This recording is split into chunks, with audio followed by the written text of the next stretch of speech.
So now we got to get them to buy. So it's like, this is all great. We've got some of these character traits. We decide to start taking action. We figure out who we want to sell to. We figure out what we want to sell. So now, and we're going to write, there we go. Simon's going to write with I need to have a purpose in this. Yeah. So this is it. I get to write one line. So now we got to get them to buy. And so I know, Simon, you've got your sales framework. The one that I've been teaching for years is Closer. So there are a million sales frameworks out there. This is just the one it's just consistently worked for me teaching, teams of guys out on the road, whatever. And for years, I actually just taught Close.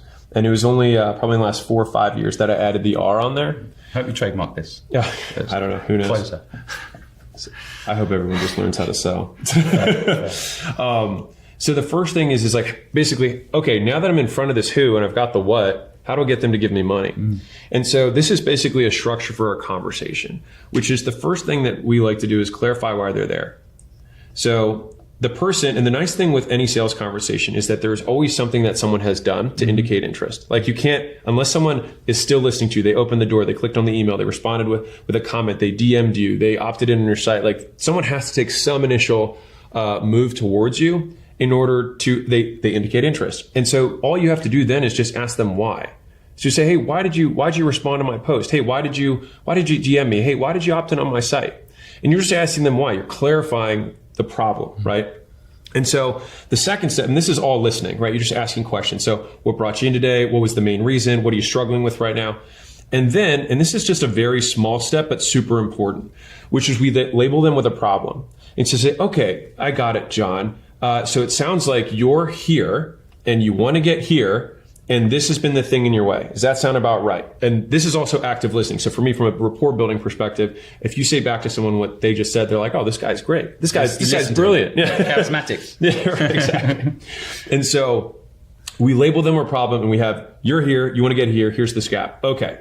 So then, and this is just out of just experience, we overview the past experiences that they've had. And I call this the pain cycle. And I didn't know why this worked. I just knew that it did work. And so the key point here is you say, hey, so what have you done so far to try and solve this? What have you done? And then they're going to start listing out, I did this. And then we just ask, okay, well, how'd that work for you? And then obviously they're talking to you, so it didn't work. So it's a loaded, you're just pushing on this pain. Getting them to realize it. Yeah. Basically, yeah. And so I have this fundamental belief that all salespeople are just motivational speakers, fundamentally, just on a one-on-one basis. And so all we're trying to do is motivate someone to take action. And so if you know that, or at least for me, if I think that's what it is, it just comes down to motivating someone, then what creates motivation? And so I spent a really long time trying to think through this, but it's actually the opposite is what creates motivation. Deprivation creates motivation. So if I'm starving, then I'm very motivated to eat. Yep. If I'm exhausted, I'm very motivated to sleep. And with that same concept, what we want to do is basically remind them, we want to deprive them, remind them of how deprived they are of this thing and how much pain they've gone through up to this point. And so we try and ask them what they did, ask them how that worked, ask them what they liked and what they didn't like about that thing. When they say the things that they liked, you associate that with, oh, I think if you like that, you're going to love this. And if they hated that, it's like, oh, that's great. And I understand why you struggle with that, because later we're going to take notes of that and we're going to make sure that we don't talk about that stuff if we have anything similar to that in our product. And so after we've gone through this pain cycle and you just keep asking, anything else you've done, anything else you've tried, until eventually like, no, that's about it. And they say, awesome, John. I think that you're going to love what we've got for you. Can I tell you about it? So this is where we ask for permission to make the sale. And so I go sell the vacation. So I have this little moniker about selling that a lot of people sell the plane flight and not Maui or Hawaii or whatever your vacation spot is. And so they then go right into, jargon. They're like, oh, we're gonna do these color tones and we're gonna have this palette for your logo. And they're like, what is going on? But what people want, it's, people don't want to buy drills, they buy holes, right? And the drill is just the vehicle. And so what we want is to talk about the light breeze in their hair, what it's like at sunset, what they're going to feel like when they've got their feet in the sand and they're drinking the cold, Mai Tai at the beach and they're with their loved ones and making a memory that they'll have for the rest of their lives. Sell the sizzle, not the steak. It's Yes. like a simple way. Exactly. Yeah. But what we don't want to sell is the TSA, the plane checking, take your shoes off, the guy farting next to you, the terrible food I don't know why on the they ever plane. sell planes flying in the air. Like, that's not the enjoyable bit, is it? Unless you're in business class, maybe. But like, really, it's not enjoyable. Why do they sell that? Every airline listening should change right now. No. I don't know what they do. And so I do something that I call a 3-pillar pitch. And so I almost always try and chunk up my selling points to 3 points. Why 3? I don't know, but 3's just always worked really well. And so the 3-pillar pitch, I like to have basically one statement and then a metaphor. And so if and I used to teach this for fitness sales all the time. So it's like, there's 3 things: fitness, nutrition, accountability. And with that, it's like, you want to have a 3-legged stool that if you're missing one of the sides, it's not going to work. Right. And so it's like, if you just work out, then you're good, and you're not eating well, then it doesn't matter. You're not going to lose weight. If you just eat well, but you're not working out, you're going to lose muscle and you're going to rebound back. Is that right? And because we just knew about their pain cycle, they're like, yeah, I've had that happen before. Like, no, exactly. So you know that. And if I give you the best fitness and the best training in the world, or say the best fitness and the best nutrition plan in the world, but you don't actually do it because no one holds you accountable, it's not going to happen either. And so you got to have all 3. And when you have all 3, you can't lose. Right. And so that's the 3 pillars. And so when I would create scripts I always tell like a completely opposite script. I made a script for a B2B mortgage sales company. And so it was like, okay, they were selling leads to realtors. And so it's like, okay, so I spent the whole morning. I was like, what are the 3 things? It was like, okay, you want leads that are exclusive to you. You want them to be qualified, and you want them to be timely. You want them to be like, they just opted in. They're really interested, and no one else is calling them but me. That's what you want in the leads. And so it's like, these are the 3 things. And so then for each of those 3 things, you then just make one analogy or story that relates it. And so if I wanted to explain accountability, I would say, okay, have you ever heard of The Amazing Race? It was a show that happened, even if they had, doesn't matter. And they're like, yeah, so there was actually this couple that won so many times they had to change the rules. Do you know what they did differently? They're like, what? You say, so what they did was, whenever they land into a new area and they had to find the new location, they would immediately grab a local and say, hey, can you get in the back of the car and just tell us where to go? And by doing that, they always beat everyone else. And so the thing is that you want a guide. And so that's exactly what we're going to do with the accountability. And so I have like 6 different accountability stories, but that's one of them, right? And so it's like, you just want to have one story for each of the pillars. And then you just say, does that make sense? They say yes. And then you just move on to the next pillar. And you'll notice that, like, at least for me, especially in high volume transactional sales. So I would say like B2C sales, consumer sales, where it's, one and done kind of sales. I found that like when I'm like on fire in terms of selling, the person's walking out the door and they're super excited. And they're like, I don't even know what I just signed up for. Because the thing is that like, the more in the weeds we get, the more questions they're going to have about it. And as long as you're confident in whatever it is that you sell, just know that you're going to take care of them. Because you explaining the macros and the calories and the rep schemes, like, they don't even know what it is anyways. And so they're going to nod along and try and ask questions that they don't even know why they're asking the question. Like, what kind of certifications do you have? We just ask, which ones you're looking for? And they're like, I'm like, right. So they want to seem like they're asking informed questions, but they just don't know what to do. And so we do a 3-pillar pitch. And then we say, great. So then we transition to the close. So we ask for the sales. Does that make sense? Awesome. You want to get started on Monday? Yes or no, whatever. And then you start moving through it. Now, if they say anything but yes, away. So just explain away. I'm writing vertical concerns. All right. So you want to explain away their concerns. And so most concerns, mind if I erase this? Yeah, at the sure. top here? So most concerns, at least as I think through them, is you've got timing concerns, which is I'm really busy right now. You've got preference concerns, which is I don't like this particular thing about your solution. You've got money, right? You've got money / ROI, whatever. You've got stalls, which is sounds similar to timing, but completely different, which is, can you give me some time to think about it versus I don't have time. They both have the word time in it for sales guys off. Finally, you want to just cover past experiences. And so this is where I signed up with a creative agency just like yours, and they burned me. So you want to make sure that you have something to overcome that particular thing. And so once you understand what the core things that people have that they present with that are the reasons why they don't want to do something, you just need to understand the logical arguments for each of these bullets. So with timing, this is all about priorities. So everyone's got the same times. You just say, hey, how important is this to you? Okay, then it means that there's something else in your 24 hours a day that we need to trade that's less important than this. As long as you explain that to them, then you're good. Preferences is they want your result their way. If you change the variables of the way that I do it, if you just want to do fitness and nutrition, not accountability, then you're not going to get the result. So if you change the variables, you change the outcome. And so it's just like always thinking they want my results their way. You can't just, I mean, the amount of times I'd have, ladies trying to lose weight, be like, can I just eat what I'm currently eating and then do your program? And I was like, no, because what you're currently eating is getting you what you're currently getting, right? And so then we have ROI, which we solve with logic, proof, and payment terms. So logic is just understanding, like, if this does this, is it worth it? Okay. So if it is, then the problem is that they don't believe you. And so then it's all around proof. Like, how many different varieties of testimonials can I demonstrate that are as similar to them as possible to get them to believe me? And, we have our little belief breaking formula, but I won't even get into that.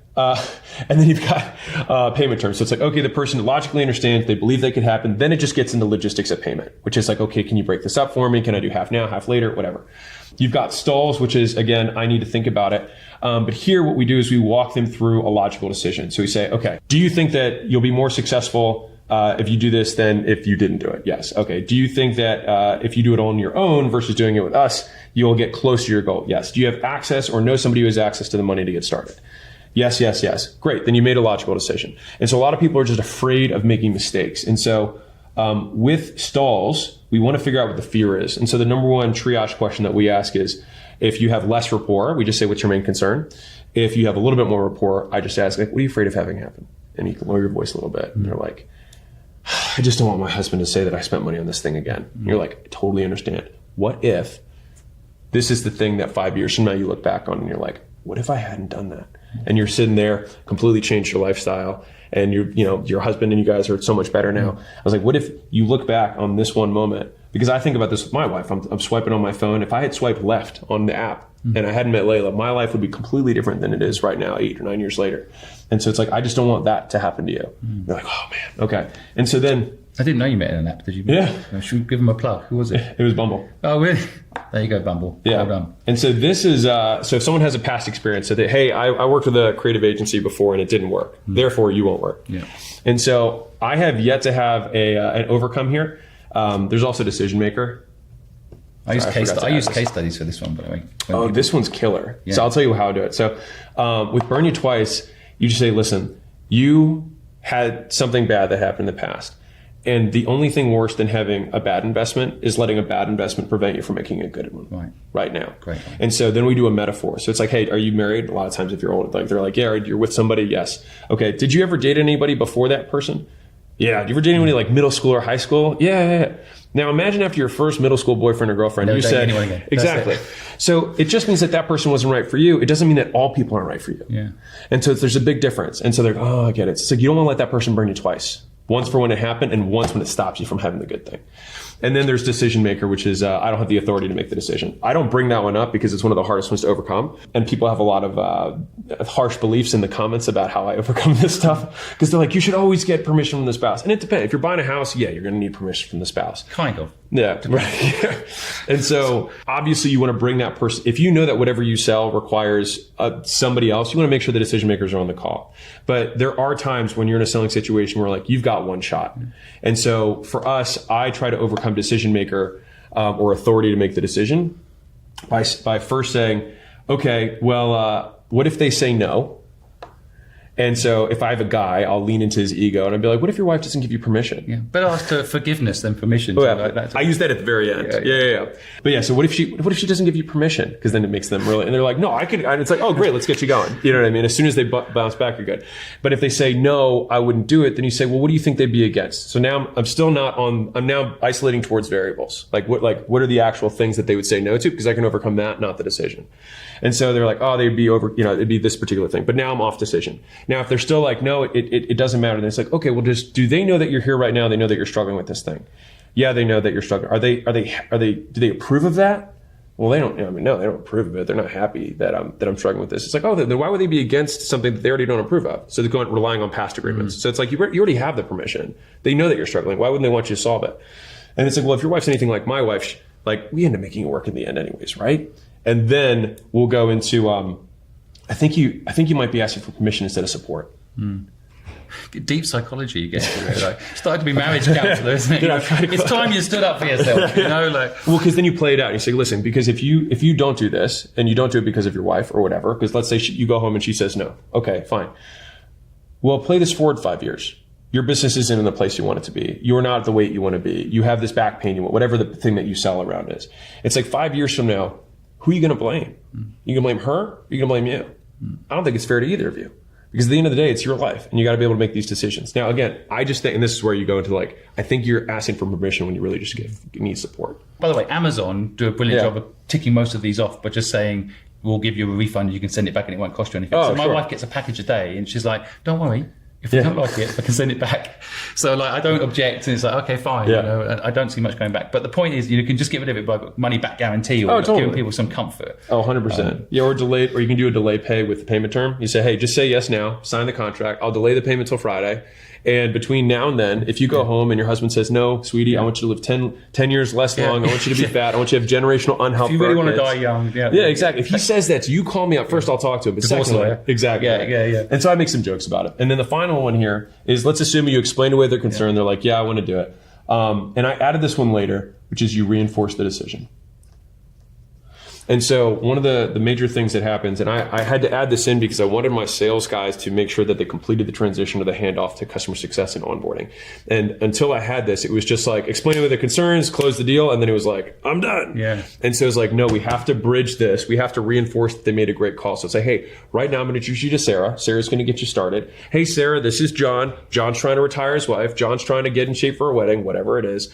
Sarah's going to help you take the next steps. Now then Sarah is going to start the onboarding conversation of how do I relate the actions that this person has to take with their goal and say, hey, we're going to help you retire your wife. We're going to help you look good for that wedding. But these are the first 3 steps. Anyway, so that's how you get people to give you money. In England, there's a new gym that's opened up called Third Space. And one of the things they've done is they've also limited supply. So they basically, I went there, it's a beautiful gym. It's like $1,000 a month for it. And they're like, we don't have this space right now. Yeah. But put you on the waiting list. Yeah. And then a few days later they ring up and say, someone's just left. But do you want it now? Yeah. And that's actually a brilliant, I'm like, okay, I'll take it. So limiting supply is another element.